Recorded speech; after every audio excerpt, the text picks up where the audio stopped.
Ето и нашите резултати. Моето го видяхте. Ето. Има малко червено, ето и нейното. Но е мекичко и са върганати, много подскачат. Ето вижте как подскачат. Просто аз ще го покажа.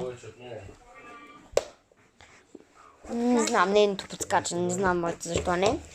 Но ето. Трябва да давиш по-силно в земята, че да подскочи. Не знам, пробвайте и вие. И това е. Поздрави на вас. Всичко хубаво. Ето, кое по-ви хареса? Айде, лека. Чао. Мириш от много хубаво. На Веро Да, не знам. Варела? и на брашно. Не е брашно. Може да прибавите блясък, ако искате. Да, наистина, ние сме пробвали, ама... Вижте, моето сино има блясък някакси. Ама- Или може да е само да снимам и с светкавица. Ама трябва да следват и резултатите, които казахме. Просто ви трябва, така, пак казвам, боя.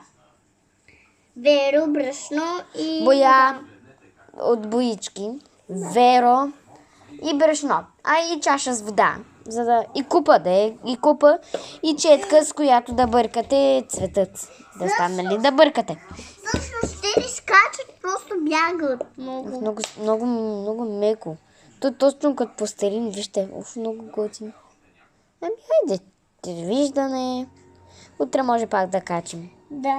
Хайде, Ама сме чао. на училище на градина. Чао. Чао. Чао.